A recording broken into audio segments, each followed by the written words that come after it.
Bueno, muy buenas tardes para todos. Eh, la compañera Lina, ¿sí? Quien les habla Michael Bueno, y pues les vamos a hablar sobre un experimento casero llamado el agua que sube, ¿sí? Pues es un nombre que se le determinó debido pues al funcionamiento que tiene dicho experimento, ¿sí? Mi compañera pues les explicará mejor, un poco más profundo de lo que se trata ese experimento, cómo funciona todo eso, ¿sí? Pero pues en breve se puede conocer como una vela, ¿sí? Que después de apagarse hace subir el agua que hay al exterior, ¿sí? Esto pues ya que necesita o requiere mejor compensar la falta de oxígeno, ¿sí? Eh, para entender desde la ciencia este fenómeno, ¿sí? Pues es necesario saber lo que es el concepto de presión atmosférica, ¿sí? Eh, Esta pues se define comúnmente como la fuerza que ejerce la atmósfera sobre los cuerpos, ¿sí? Pues es importante resaltar que esta presión varía obviamente del lugar, del sitio en que se encuentre dicho cuerpo, ¿sí? Pues el experimento más o menos, ¿sí? En el momento en que ponemos la botella boca abajo tapando la vela, ¿sí? Pues se priva a la vela de obtener o de seguir obteniendo combustión, ¿sí? Pues esta combustión, perdón, se determina como el oxígeno, ¿sí? Bueno, mi compañera más adelante les va a hablar un poco y va a determinar, ¿sí? ¿Por qué después de privar la vela de oxígeno sí se apaga y por qué empieza a subir el agua? ¿Sí? Bueno, nosotros, después de haber desarrollado, pues, no solo una vez, sino varias veces este experimento, pues pudimos obtener algunas conclusiones que tomamos o llamamos como grupo, como equipo de trabajo, perdón, unas conclusiones generales, ya que determinamos a partir de la experiencia de repetir y repetir el experimento de que fueron unas conclusiones invariantes, ¿sí? Sacamos tres, ¿sí? La primera después de que al tapar la vela, ¿sí? Ella se apaga, obviamente no al instante, pero se apaga, y posterior a ello, pues el agua empieza a subir, obviamente en contra de la gravedad, ¿sí? La segunda es que cuando la vela está encendida, el recipiente que la cubre, en este caso pues el vaso, cuando la vela está encendida, el vaso tiende a calentarse, ¿sí? Ahora, cuando se queda sin oxígeno, que la vela se apaga, pues el recipiente, sí que en este caso obviamente es el vaso, pues va a tender a enfriarse con el tiempo, ¿sí? Y la última, que es una conclusión de pronto no muy general, sino algo que determinamos a partir de la observación, es que entre más velas o cerillas hayan, pues va a ser de que el agua suba más o que tome un nivel más alto, ¿sí? Bueno, dentro de las aplicaciones, sí, pues uno de los resultados más importantes es la semejanza que tiene este experimento casero con la segunda ley de Newton, sí. Incluso se puede llegar a determinar o decir de que este experimento puede explicar un poco, algo superficial sobre lo que trata la segunda ley de Newton, sí. Eh, este experimento, sí, también puede verse como la aplicación del barómetro, sí. Recordemos que el barómetro es ese instrumento que nos sirve para medir la presión atmosférica, sí, algo pues de lo que trata o abarca este experimento, sí. Pues este barómetro se utiliza comúnmente, sí, en el campo de la meteorología, sí, con el fin de obtener datos importantes en la evolución de las condiciones externas, ¿sí? Eh, Haciendo un contraste con historia, sí, pues en las aplicaciones también que tuvo, estoy haciendo contraste, perdón, con la historia, como les decía, es el parecido, la similitud que tiene el termoscopio de Galileo Galilei, ¿sí? Con el funcionamiento del experimento del agua que sube, ¿sí? Se le conoce pues como el experimento de Filón y es lo que lo voy a hablar ya enseguida, ¿sí? Entonces metemos a un contexto histórico, ¿sí? Hablamos pues un poco de historia de este experimento y lo primero que hemos de saber es que este experimento se le atribuye a Filón de Bizancio, ¿sí? Él lo que hizo es que en medio de su ensayo y todo eso, le surgió la brillante idea de encender una vela, ¿sí? Donde acá en el pie de la vela pues tenía agua y lo que hizo fue taparla con un, con una, con un vaso, con una botella de vidrio, ¿sí? Lo que hizo fue tener la vela, lo que hizo fue poner la botella de esta manera tapando la vela, ¿sí? Y pues notó que después de unos segundos, ¿sí? Pues la vela se apagaba y que el agua empezaba a subir, ¿sí? Ahora, dentro de su época, él sacó una explicación que en su tiempo fue verdadera, pero que más adelante, viendo pues la evolución de la física, se determinó de que no era exactamente la explicación que él decía, sí, pues de esto que su explicación sí era errónea, ya que él decía, pues, perdón, ya que acerca del cambio del volumen del aire, sí, dentro del recipiente, ya que él afirmaba que los corpúsculos que se generan, sí, se convertían en pequeñas partículas de fuego, sí, provocando un vacío parcial en el vaso y que posterior a ello, ese vacío pues era tapado por el agua que empezaba a subir de nivel, pero lógicamente lo que pasa es que entra a jugar un papel importante la presión, ¿sí?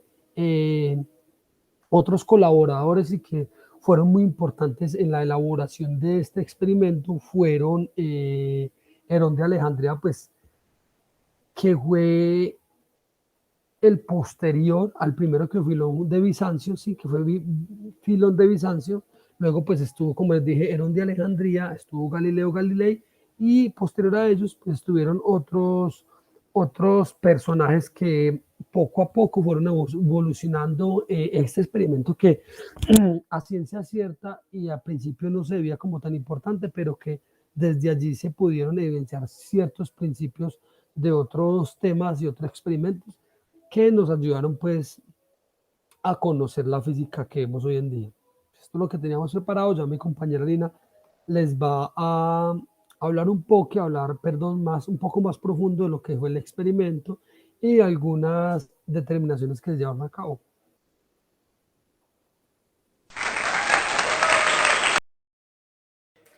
Bueno, muy buenas tardes. En este momento vamos a hacer la continuación de la explicación que nos daba el compañero Michael. Mi nombre es Lina María Gudelo y como el compañero lo comentaba hace un momento, nosotros estamos trabajando un experimento que está enfocado hacia una de las ramas de la física. En este caso nos enfocamos un poco hacia el campo de la termodinámica. Entonces lo que vamos a proceder a hacer es hablar, mostrar primeramente el experimento del cual el compañero nos hablaba ahorita. El experimento se llama el agua que sube. Entonces lo primero que vamos a hacer es mirar qué necesitamos para poder llevar a cabo este experimento. Entonces vamos a necesitar un poco de agua, agua normal, agua de la llave. Vamos a necesitar un plato en el cual podamos, que no sea tan plano, pero que tampoco sea tan hondo para poder que veamos el fenómeno que queremos observar. Vamos a necesitar un vaso transparente de vidrio. Vamos a necesitar un poquito de colorante. Esto digamos que es opcional. El funcionamiento que queremos darle precisamente a este colorante es hacer que el efecto se pueda ver más claramente, dado que estamos trabajando con un vaso transparente de vidrio, el agua es transparente, entonces tal vez sea un poquito más difícil identificar el elemento que queremos observar, lo que allí ocurre. Lo que vamos a hacer con este colorante pues es darle un poco de color al agua para poder analizar un poco mejor este fenómeno, ¿sí? En este caso pues vamos a estar utilizando un colorante en polvo. Es, como les digo, es opcional.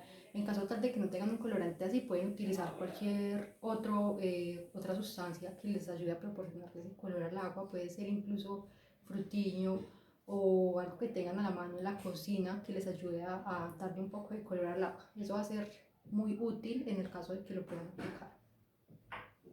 Vamos a necesitar un pedacito de vela, ¿sí? La vela es muy importante que pues sea un poco más pequeña que el vaso para poder que este no de pronto vaya a tener inconvenientes al momento de encenderla y que por quedar tan apretada dentro del vaso se apague antes de que el efecto que queremos conseguir ocurra. Entonces es importante que esta velita que vamos a utilizar sea un poco más pequeña que el interior de la altura que tiene nuestro vaso. Y pues vamos a necesitar algo con lo cual encender nuestra vela. Entonces vamos a acercar un poco la cámara para poder que veamos más de cerca lo que aquí va a ocurrir. Bueno, entonces el primer paso para nosotros va a ser agregar un poco de colorante al agua que vamos a utilizar para nuestro experimento. Como les digo, esta parte es opcional, no hay ningún inconveniente en el caso de que tal vez no tengan un poco de colorante, pero sí sería bien interesante que pudieran hacerlo. Como les digo, pueden utilizar diferentes elementos o compuestos que les ayuden a darle un color a esta. Entonces lo primero que vamos a hacer es pues filtrar un poco, tener un poco el agua con la cual vamos a trabajar. Bueno, muy bien. Como lo decía, pues entonces estábamos disolviendo el agua, el colorante, perdón, en el agua. No hay necesidad que quede muy oscuro, con que quede con una tonalidad de color es suficiente. ¿Sí? Entonces, como podemos observar acá, ya disolvimos un poco nuestra sustancia, nuestro colorante, y por lo tanto, pues el agua ya quedó así con este aspecto un poco morado. Bueno, entonces lo siguiente que vamos a hacer es que vamos a situar nuestra vela en el centro de nuestro plato. ¿Sí? Para esto pues podemos, digamos, quemar un poquito la base de la vela para poder que esta parafina se humedezca un poco y sea más fácil añadirlo al plato. Listo, allí ya quedó listo, quedó en el centro de nuestro plato como lo necesitamos. Ahora lo que vamos a hacer es que vamos a agregar a la base de nuestro plato, rodeando nuestra vela, un poco de esta agua con colorante.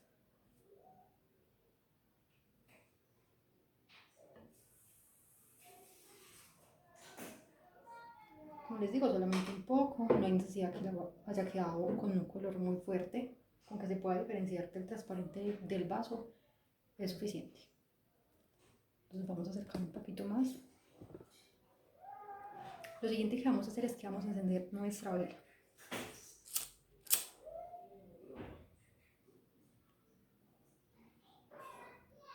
Como pueden ver, como estamos trabajando con fuego, pues entonces lo que hicimos es que limpiamos esta área de papel y de cualquier otra sustancia o elemento que se pueda encender fácilmente, dado el caso de que pronto por algún motivo, un accidente, nuestra vela se llegue a caer en el momento que está encendida, ¿cierto? Entonces eso es muy importante. Es importante que cuidemos que el espacio donde estamos trabajando no haya un elemento que se pueda encender fácilmente en el caso de que nuestra vela se caiga. Bueno, entonces hasta este momento, ¿qué hemos hecho? Ya tenemos nuestro vaso, preparamos nuestra vela, agregamos nuestra agua y encendemos nuestra vela. Muy bien, entonces lo que vamos a hacer a continuación es que vamos a tomar nuestro vaso, lo vamos a tomar boca abajo y lo vamos a situar sobre el plato y sobre la vela de manera que la vela quede bien centrada. Entonces situamos, observemos que el agua empezó a subir en el momento en que la vela se empezó a apagar. Y ahora nos estamos preguntando cómo es que la vela hace subir el agua. Digamos que la respuesta es muy interesante, pero antes de pasar a ella, dejemos claro un concepto que será primordial en su explicación. Este es el concepto de presión o presión atmosférica. Cuando hablamos de este término, pues nos estamos refiriendo a la fuerza que ejerce un gas, un líquido o un sólido sobre una superficie. ¿Sí? Esto para contextualizar un poco más. Entendamos que el aire que respiramos pues tiene peso y ejerce una presión sobre todo lo que está a su alrededor, ¿sí? Al tener peso pues ejerce una fuerza sobre las superficies cuando la gravedad lo empuja hacia el centro, ¿sí? Específicamente hacia el centro gravitatorio de la Tierra. Ahora sí, lo primero que debemos entender es que cuando nosotros ponemos el vaso boca abajo, pues este actúa como una barrera atrapando algunas moléculas del oxígeno en su interior. Dado que dentro de nuestro vaso tenemos una vela encendida, es decir, una vela realizando su proceso de combustión, pues va a pasar solo unos segundos antes de que ésta se apague. Ahora bien, ¿por qué se apaga la vela? Como lo decía ahora, pues digamos que el vaso atrapó algunas moléculas de oxígeno y como está haciendo el papel de barrera, pues estas no pueden salir y otras no pueden entrar, ¿sí? Entonces, para que la combustión se lleve a cabo, pues debe existir oxígeno. Dado que al interior de nuestro vaso solo hay algunas moléculas del oxígeno, pues digamos que la vela encendida los consume, ¿sí? Entonces, cuando nuestra vela se apaga, pues es señal de que el oxígeno que había dentro pues se agotó. Como consecuencia de esta falta de oxígeno y que la llama pues se haya extinguido, digamos que la temperatura dentro del vaso baja de una manera muy rápida y pues seguidamente digamos que la presión dentro del vaso también disminuye. Sí, va a disminuir precisamente en relación con lo que es la presión en el exterior del vaso. Según uno de los criterios de la termodinámica, pues que especifiquemos que es la encargada de estudiar los efectos de los cambios de temperatura, presión y volumen de un sistema físico. Entonces, cuando existen diferentes presiones en un mismo lugar, pues esta dice que tienden a igualarse, ¿sí? En este caso, como la presión en el interior del vaso disminuyó, pues digamos que el agua empezó a subir, ¿sí? ¿A qué se debe que el agua suba solo hasta un determinado instante? En este caso, cuando el agua deja de subir es porque la presión del interior y del exterior, pues digamos que se igualaron, es decir, cumplieron este criterio de la termodinámica. Digamos que las variables asociadas a este fenómeno pues son muy notables en la naturaleza y útiles pues si las comprendemos, ¿sí? Por ejemplo, si estamos en el interior de una casa y ocurre un incendio, tapar todas las posibles entradas de aire al lugar nos ayudará a controlar y apagar las llamas más fácilmente. Por otra parte, si deseamos, digamos, subir a un lugar muy alto en relación con el nivel del mar, pues debemos saber que podemos sufrir de un mal de altura, dado que la presión atmosférica disminuye al estar a mayor altura sobre el nivel del mar, ¿sí? Esto se debe a que la presión atmosférica depende del peso y del aire que queda y el aire queda por encima, ¿sí? A mayor altura, pues menor cantidad de aire queda por encima de nuestras cabezas, que por tanto pues va a pesar menos y ejerce menos presión y es pues más difícil respirar. En relación con sus aplicaciones podemos notar dos. Una de ellas en el campo de la medicina tradicional con el efecto ventosa para aliviar patologías musculares. Digamos que esta aplicación consiste en fijar un trozo pequeño de vela encendido sobre una moneda que se sitúa en la parte del cuerpo que tiene el problema muscular. Digamos que al colocar el vaso, la vela se apaga y succiona el músculo realizando un masaje que alivia el malestar muscular. Otra de sus grandes aplicaciones se ubica precisamente en lo que es el campo de la aeronáutica, con lo que conocemos como un globo aerostático, ¿sí? El cual pues funciona gracias a la diferencia de densidad del aire dentro del globo pues con relación al aire del exterior. Para que estos globos puedan descender, digamos que la densidad del aire en el globo debe ser mayor que el aire en el exterior. Por último, te dejo un dato interesante que involucra a estas variables y a los astronautas. Como lo decía ahora, pues el cuerpo humano es vulnerable a condiciones de altitud en la atmósfera terrestre. Digamos que la altitud donde la presión atmosférica coincide con la presión del vapor de agua se llama línea de Armstrong y se ubica en una altitud de 19,14 kilómetros. Por encima de la línea de esta línea, pues los fluidos en la garganta y los pulmones se evaporan, ¿sí? Una vez en el espacio, pues la exposición repentina sin protección a muy baja presión puede causar parotrauma pulmonar o ruptura a causa de la diferencia de presión entre el interior y el exterior del pecho, ¿sí? Como consecuencia de la descomposición rápida, digamos que el oxígeno disuelto en la sangre pues desemboca en los pulmones para tratar de igualar la presión parcial. Y bien, pues esta sería la razón por la cual los astronautas deben utilizar trajes especiales y el fin de nuestro video.